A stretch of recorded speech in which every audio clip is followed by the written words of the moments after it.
Hey everybody, welcome back. This is episode 16. We're going to be covering the kitchenette, the sink. So as you can see there, being this is an L-shaped kitchenette, you got a little prelim there of what it's going to look like. Basically, I took the end piece and used that as my line on the back wall as far as the height so that it would be level.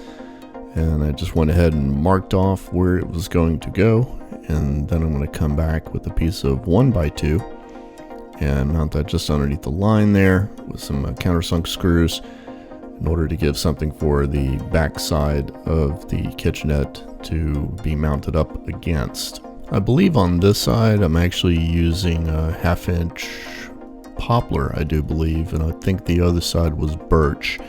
The only reason for the change up was Home Depot had ran out of the one or the other, and I wound up having to go with a different type from Lowe's, so that's why there's going to be a little bit of a difference there. Once I confirmed all my measurements, I went ahead and started mocking it back up again and just making sure I had everything positioned where I wanted it to. I then went back with some white glue on the edges and some countersunk screws there on the top to the side, as well as the piece on the back wall. Then used 90-degree angle brackets in order to secure the side to the top and the side piece to that back wall of the 5mm plywood. Now, I'm not sure what happened to the footage of me installing the side of the sink there, or the sink top. I thought I'd recorded it and I may have accidentally deleted it, but you'll see here in just a second what it looks like. And as you see there's the side of the sink, which is L bracketed to the floor. I just met the height of the kitchenette there and then did some L brackets and some tie straps to secure it. The piece of wood there in the front is just to hold the two water containers from falling out. The one on the bottom is used for the freshwater supply, and the one on the top is for the gray water. Now, I was also going to do one on the other side, but again, lost footage.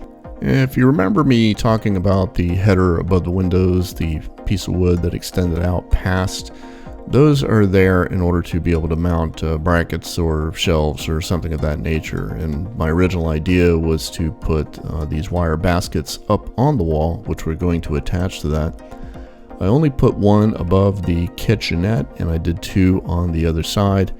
But obviously there's plenty of room there in order to add another 2 or 3 later on down the road, just depending on how it comes together later on, and I decide if I want to add more. The wire baskets I got were from Amazon. They came in a 3-piece set, and they were 16.5 by 6x4. They actually worked out rather well for what I was wanting. Of course, I would have preferred silver or chrome or something along those lines instead of just the black, but once I got them installed, they actually look pretty good. In retrospect, after taking the camper out for the first time, I would probably add at least 2 more baskets just for the extra storage. Predominantly, I'm using them to hold cups, salt, pepper, things like that over the kitchenette, and then on the other side was for like towelettes and mix match of different things that I had just thrown up in there. On the kitchenette side, I think I'm going to wind up putting a couple more baskets up against the back wall just to add more kitchen space or kitchen storage. However, I had at least a week's worth of groceries in the camper. All the fresh food was down in the refrigerator, the bodega. So there's not actually a refrigerator mounted in here, but it's a roll cooler type, which I'll show a picture of right here. But all the dry goods went underneath the counter just fine, and there was still plenty of space on the top for the 1-burner stove. Here you can see the little portion of the L of the kitchenette there, which is where the sink is going to go.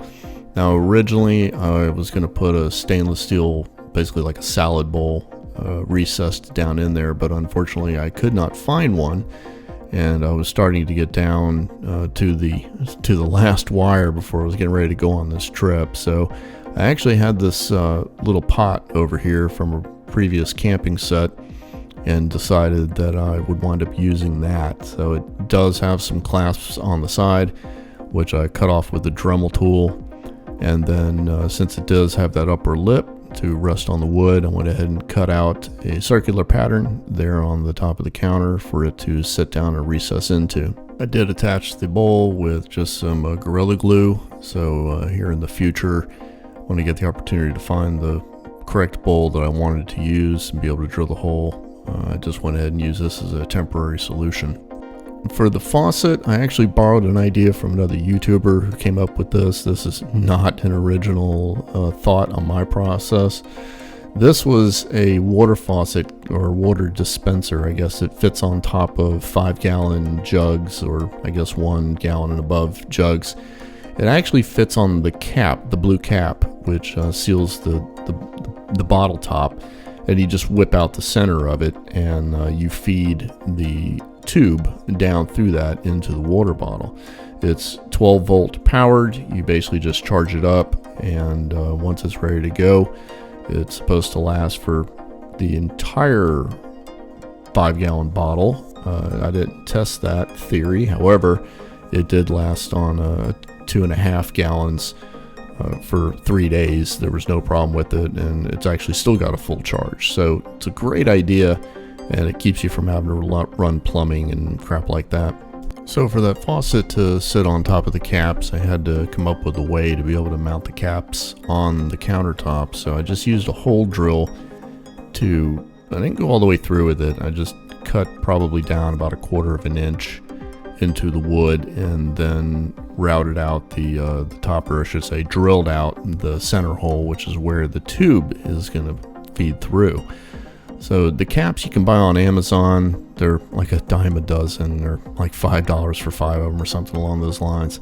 And basically that's just to sit in that hole, or in the place which I routed out around.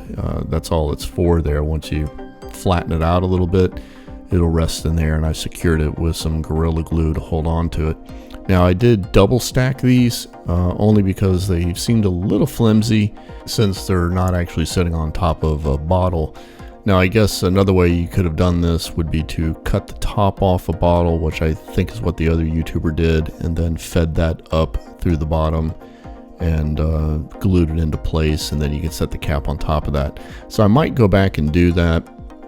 Again, time was getting away from me, so I had to get this completed before I was due to leave, and this was literally the day before. So I just wanted to get it in there so I could get it mounted and get some running water for when I was out at the site.